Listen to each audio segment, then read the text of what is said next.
Good morning. So, good morning mga partners, good morning mga friends. Um, by the way, anyway, I'm Kenneth from Bohol and sa presentation na to, gusto kong ipakita sa inyo kung ano yung kagandahan ng tinatawag natin na multiple accounts. So, ano yung mga advantages kung by the time you started the business is nag-multiple accounts kaagad. So, siguro ikaw, isa ka sa mga taong nag-member na pero one account pa or hindi pa nag-member at hindi pa nakapag-decide kung ilang accounts yung gusto mong kukunin. So, explain ko sa iyo ngayon kung bakit maganda by the time you start a business, mag-multiple heads ka. So, the beauty of multiple heads. So, may mga options tayo how to start the business. So, first option is tinatawag namin na starter package, which is one head. Second option mo is entrepreneur business package, which is three heads. And third option mo is international builders package, which is seven heads. So, ito yung common options by the time you started the business. So, pero I personally recommend na kung gusto mo talagang seryosohin yung business mo at gusto mo kumita ng malaki dito, so I recommend you start at 3 heads or 7 heads. So, bakit? So, ipapakita ko ngayon sa inyo kung ano yung mga advantage pag nag-multiple heads ka. So, siguro, by the time normally, yung mga distributors na na-explain na ng business, they started at starter package, which is one head. So, sa starter package, yung capital mo is 7,980. So, ito yung pinaka-capital mo sa business and yung worth of products na balik sa'yo, 6,000. And then, meron kang isang scholarship certificate. So, yung sa genealogy mo, ito yung makikita mo.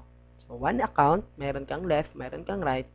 So, ipagpalagay na lang natin sa one account, maximum na pwede mong malagay or minimum na pwede mong malagay by the time you started your network is 2 tao. So, what if 8 tao yung napajoin mo? Kasi hindi lang naman 2 yung taong kakilala mo. Posibleng may pangatlo, pang-apat, pang-5. So, ipagpalagay na lang natin na may 8 nag-join sa'yo.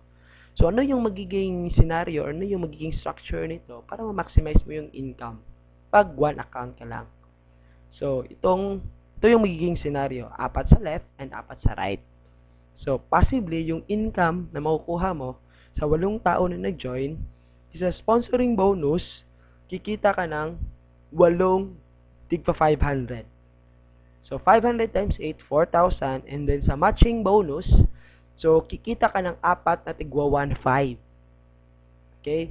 So, 1,500 times 4 equivalent to 6,000. A total of 10,000 pesos yung kinita mo sa 8 tao na nag-join sa'yo sa one head. So, ano yung advantage pag you started entrepreneur business package or 3 heads?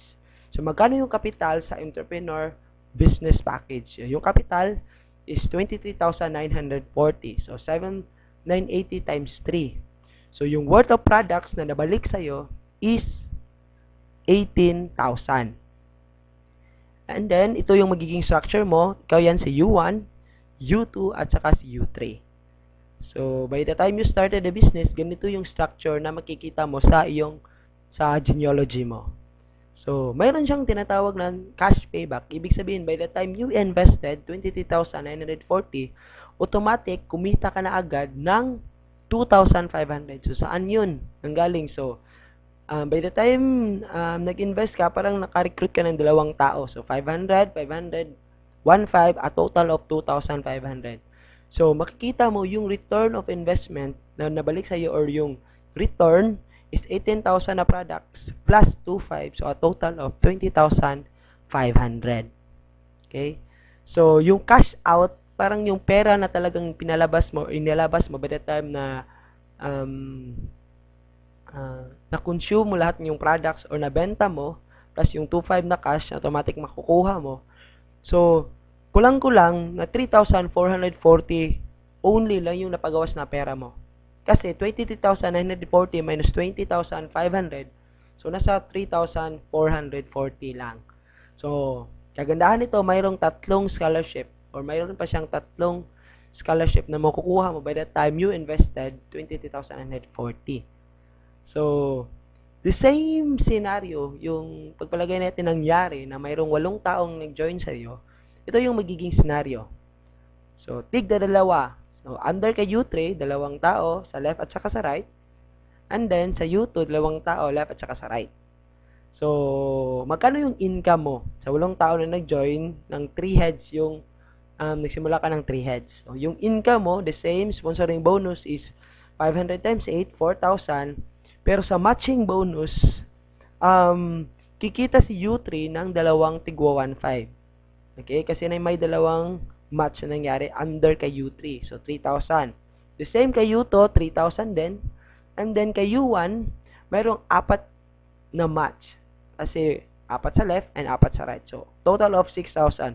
So, kulang-kulang magkano lahat yung kinita mo by the time yung 8 tao nag-join sa'yo. So, a total of 16,000 pesos. Okay? So, yan yung kinita mo by the time yung 8 tao nag-join sa'yo, nagsimula ka entrepreneur business package. So, mayroong last na option, international builders package, na kung gusto mo talagang kumita na malaki, we recommend na ito yung kunin mo. So, magkano yung kapital? So, you invest almost 55,860. So, kulang-kulang mga 56,000. Worth of products na bumalik sa'yo is 42,000. And then, ito yung magiging structure mo sa genealogy mo. So, U1, U2, U3, U4, U5, U6, at saka si U7, nakapangalan yan lahat sa'yo. So, magkano yung cash payback? So, hindi ka pa nagsisimula, automatic, kumita ka na agad ng 10,500. So, compute mo lang, 4 na direct referral at nasa 5 pairing yan. So, yung return is 42,000 plus 10,500. So, nasa 52,500. So, kung i-minus mo, 55,860 yung capital, minus 42,500. So, parang yung cash out mo talaga na pinalabas na pera mo is nasa 3,360 only. So, meron ka pang 7 scholarship na pwede mong ipamigay sa mga kakilala mo, kapatid mo, mag-anak mo. So, the same scenario, 8 persons yung nag-join sa'yo. So, ito yung magiging scenario. So, meron siyang 8 leg na maglalagay ka tig-isang tao. Okay?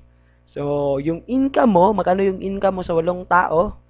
Sponsoring bonus, nasa 500 times 8, 4,000. So, matching sales bonus, si U7, kumita siya ng isang pair. So, 1.5. So, si U4, U5, U6, at saka si U7, kumita sila ng tigwa 1.5 sa matching bonus. So, lumalabas, si U7 to U4, kumita ka ng 6,000.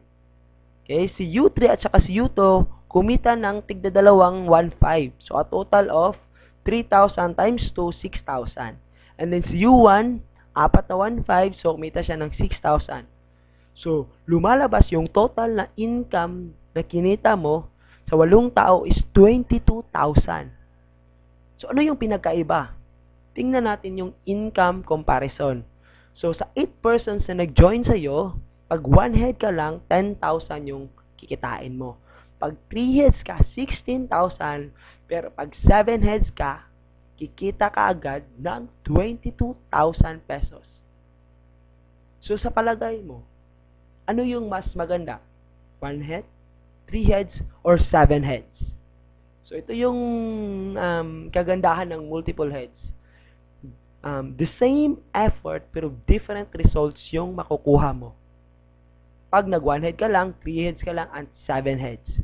So, ano ba yung gusto mo talagang, paano ka magsisimula? So, nasa sa'yo na yon.